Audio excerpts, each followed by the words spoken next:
Hello! So today's video I want to go a little deeper into some of the things I've talked about before, along with an example on how to apply this knowledge practically. So to begin with, I want to talk about how we identify with our problems and how that's affecting the healing process. So let's say hypothetically we have this dude named Frank who has this painful elbow. He's had it for 25 years or so and remembers exactly how it happened. He was playing tennis, swung the racket the wrong way, which caused him some pain in his elbow. So he went to the doctor, got a diagnosis, took some painkillers, maybe even had a few sessions with a physiotherapist. And after all that, the symptoms seemed to go away. But ever since then, when he turns his arm the wrong way or bumps it, the injury seems to come back. He goes back to taking painkillers, visits a doctor, sees a physiotherapist again, and it goes away. But it comes back and goes away and comes back. Maybe it never goes away, but just remains a dull ache or pain. Either way, this is a vicious cycle, and I hear this sort of thing all the time. Now, at this point, I would usually say to someone, if what you're doing is not working, then why not try something different? So, in this case, Frank would say, well, I've been to see different doctors, I've taken different painkillers, I've seen different specialists and therapists, even a holistic therapist. But the problem still keeps coming back. The problem we have here is it doesn't matter how many doctors or labels for the injury or therapists you've seen, it's all the same thing, because he keeps coming at it from all the same angle. He keeps playing the same game, the game of physical reality.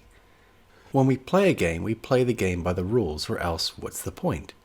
How else can you win a game with no rules? So every game's going to have rules. So using my example of Frank, he just was following the rules of the game, and he trusted in this game because it was the only game he knew. The only thing in his reality to reference a change to his condition was to do what he did, played the game of diagnose and fix. He believed the sensation he was feeling was bad for him, therefore he needed to get it fixed. He believed that the only way to get something of this nature fixed was to see a doctor.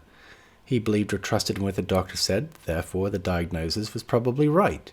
He believed or trusted in the therapy he received because it worked for others. And most importantly, he believed he had an injured elbow, which is part of the human body. The human body itself is its own rule set. Therefore, a human body will behave like a human body. There are no miracles, things take time to heal. That's just life. That's reality. Or is it? We have all grown up to believe in the physical world around us. It's the only model of reality we were ever taught. Everything has rules. Everything is in relation to one another. It's physics.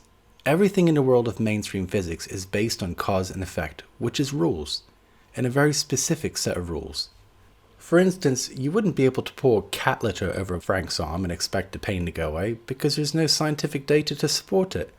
It doesn't make any sense in the world we live in. Cat litter has its own special components and properties, but none of which have anything to do with healing any part of the body, especially the elbow. It's ridiculous. In the physical world of biology and chemistry, only certain chemicals can be used to inhibit the feeling of pain in the human body, because that's just how things work. It's been tried and tested, all in relation to the biological rules of the human body. So where am I going with all this?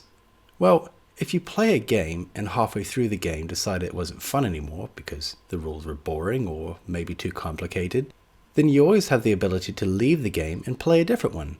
A game you identify with and therefore works well with you. What gets you interested in something that you can have fun with. It doesn't mean you have to throw the old game away. Maybe you just weren't in the mood for it that day. You could always try it again another day and see how things go. But how would any of that be possible if the reality that there was only one game? There wasn't any other game to choose from. No other game existed.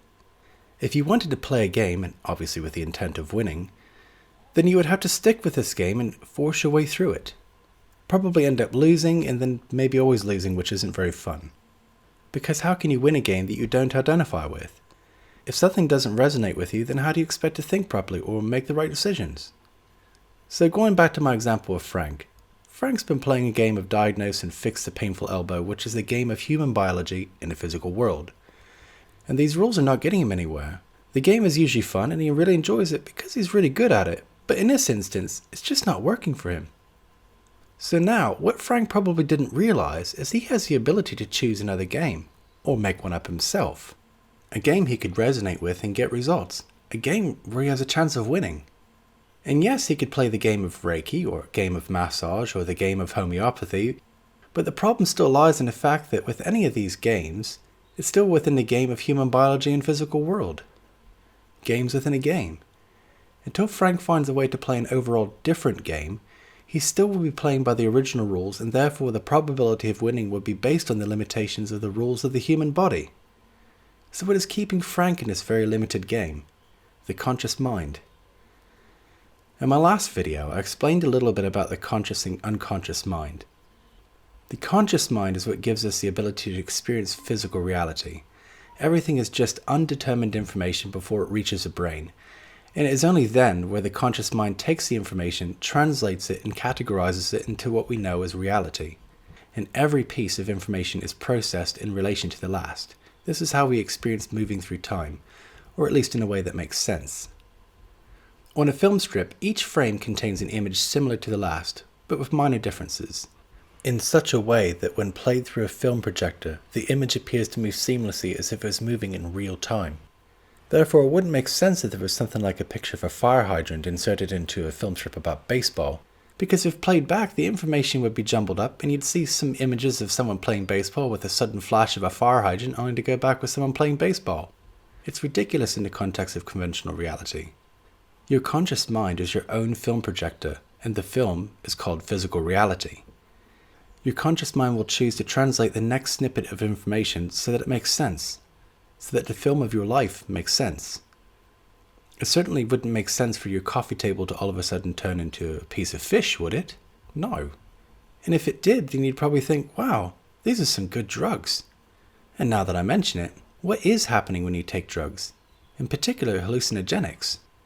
Your internal film producer takes a break, and because of all this undetermined information gets translated differently, and therefore you end up playing a different game. A game where you think your coffee table would taste nice with a bit of lemon and salt. Maybe not such a useful thing in terms of preserving your fine antique furniture, although lemon and salt is a good preservative, but that's not the point here. The point is that the drugs altered your perception of reality so that the things in your reality showed up differently. It gave you a way of stepping outside the regular game so they could play a different one. Which I believe is why most people take drugs, whether or not they realize it. But from an escapism point of view, it has the ability to release the stresses and constraints of everyday reality because they're able to experience something different. As this undetermined information pours through the ether, our minds can experience life in a whole new way. So what is this undetermined information? It's simply just that. Information. Pure unlimited potential. This is what quantum physicists talk about when they refer to the zero-point field, the field of unlimited possibilities where anything can exist until the conscious mind observes the information and collapses it into a single finite potential. Basically, what we're talking about here is if one were to look through an electron microscope and see a particle orbiting a nucleus, then that is one single finite potential. The particle would exist in one particular orbital pattern and stay that way. But what physicists discovered is that upon taking a photograph of this very same thing without someone observing, what they would find would be something that more looked like a cloud. It was only when someone was to observe again with their own eyes, it would turn back into a particle orbiting a nucleus. It was the observer which changed the behavior of what they were observing just because they were observing. This is where the various different quantum theories come into play, to make sense of what's going on here. But from the perspective of the many worlds theory, for instance, this cloud is a visual depicting every single orbital pattern of the particle all at once, a photo of unlimited potential. The energy produced by this unlimited potential is immense. Physicists John Wheeler and Richard Feynman once proposed that if the potential energy found within a space of something as small as a light bulb was able to be harnessed, then the power would be so great that it could boil all the oceans of the world. Therefore, with this understanding, we only experience a tiny, tiny bit of what's really out there. The film script of physical reality only allows for one predetermined outcome, where there are actually an unlimited amount of outcomes at play. It's just a matter of becoming aware of them. And this is mainly all based on what we expect to happen in the very next moment, what's possible in this mental game we're playing. When we play a game of physical reality with this physical body, then healing the physical body will always be based on the limited potential of the human body. This is the rules of conventional reality. The law of physics does not permit otherwise. Nothing else would make sense. But going back to what I was saying about taking drugs, or hallucinogenics for that matter, hallucinogenics alters the mind in a way that can allow for different potentials to come forth and play out in our reality. But you don't need drugs to do this. You just need a way of softening the focus produced by the conscious mind. Remember when the physicists observed that particle through the microscope and they found what they found, a single orbital pattern? This was all down to the mental focus and their expectation. The expectation of how they thought everything in the universe was constructed. When that very first person observed a particle orbiting a nucleus, they probably saw what they saw because they already had a model built up in their minds based on their understanding of how the planets orbited the sun. As above, so below. So they probably got what they expected. Mental focus always comes with expectation. So to experience the unexpected, you have to soften the mental focus. And like I said, hallucinogenics is just one way that can happen. There are many other ways to do this. There's a myriad of spiritual healing modalities out there which incorporates this into the process one way or another. Yuan method, theta healing, matrix energetics, just to name a few. All teach different ways to step out the constraints of physical problem state and allow for something else to play out, a different game. So now, with all this in mind, I'm going to give you an exercise that will allow you to do this very thing. But first, I'd like you to pick something minor that you'd like to change. Perhaps a mild headache or an itchy foot or something of that nature. You want to start off with something small and then work your way up to the bigger things. Basically, you want to start off with things that don't really matter if this wasn't to work, such as a headache when you normally have good luck taking painkillers. Then, if this doesn't work, you could always take your painkillers. It's this idea of not caring about the results that will get you the results. If you start off by trying to change things that really matter to you, such as the example I gave of Frank's long-term elbow problem, then you're more than likely not going to get any results because of all the mental and emotional energy invested into the idea of getting results. And I'm not saying you can't apply this sort of exercise to the bigger stuff, like Frank's elbow, but you just got to ease into these experiences. You got to have enough out of the ordinary experiences so they become ordinary. And once you get to this level, the world's your oyster. So now, let's say you have this dull ache or pain. I want you to find somewhere nice and comfortable. And just relax. Take a deep breath. And exhale. And now, allow every muscle in your body to relax. Starting with the top of your head, down your shoulders, your arms, your hands, down your torso, your legs, and even your toes.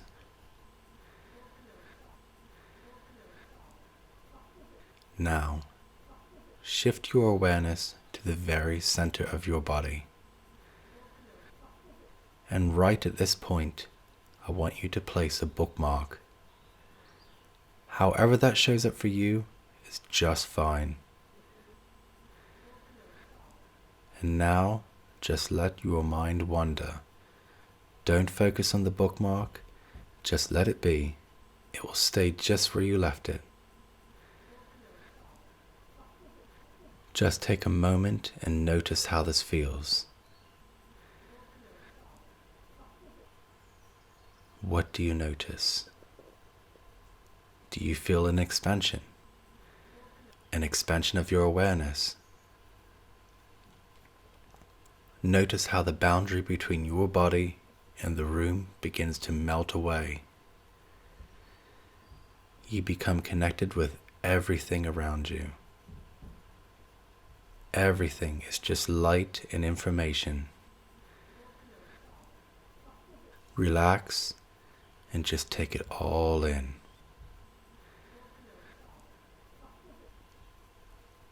Now, I want you to ask yourself the question, if I were to notice something incredibly useful right now, Where would my attention take me? Just let your mind wander and see where it takes you. The very first thing to get your attention, just notice it for what it is. Light and information. Just lightly notice. Nothing strenuous here, just a subtle awareness. Relax. Notice what you are feeling. What is different? What feels different? Just give it time and wait for something to happen.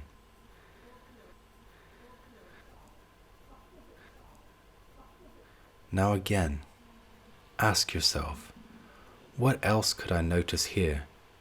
And just let your mind wander. What gets your attention? And again, just slightly notice. Notice what you notice. Feel what you feel. There is nothing right or wrong here. This is just you. The infinite you. Everything is just an extension of you. Relax.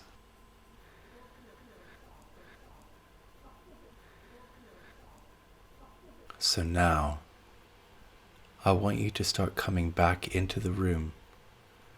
Start to come back into your body.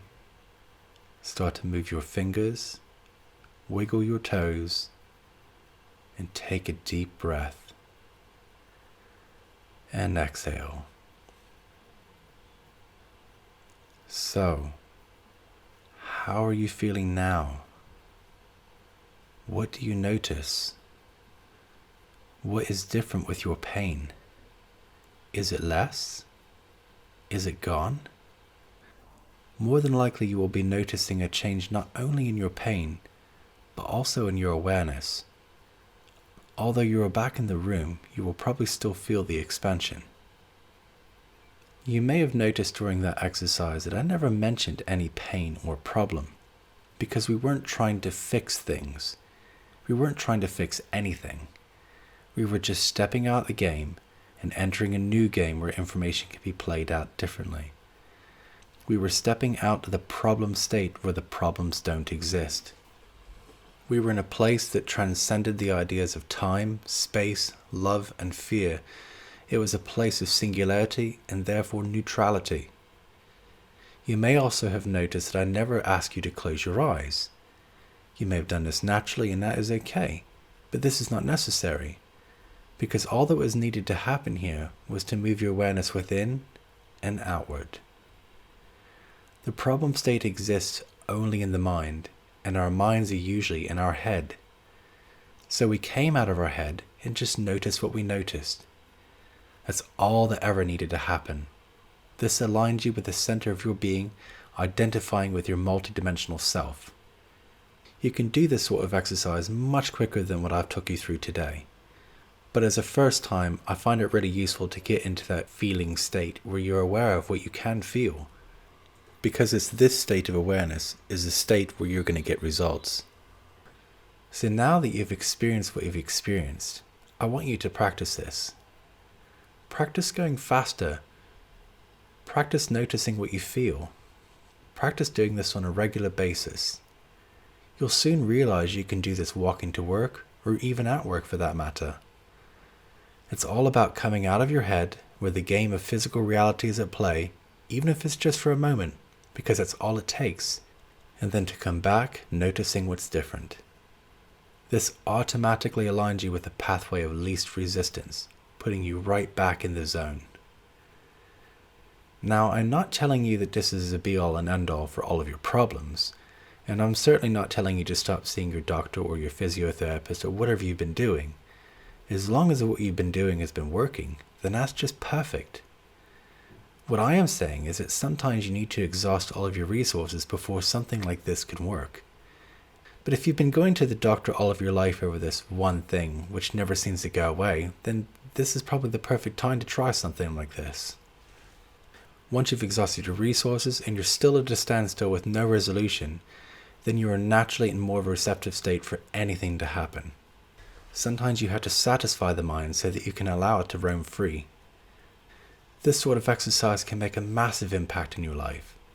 And you don't need to have a problem to feel the benefits.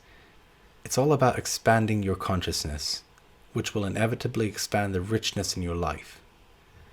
Sometimes just noticing what you notice in a moment is all it takes to make some massive shifts in consciousness. If you are frustrated because the bus is late and you're late for work, then there's nothing you can do here because you're not in control. So why get flustered?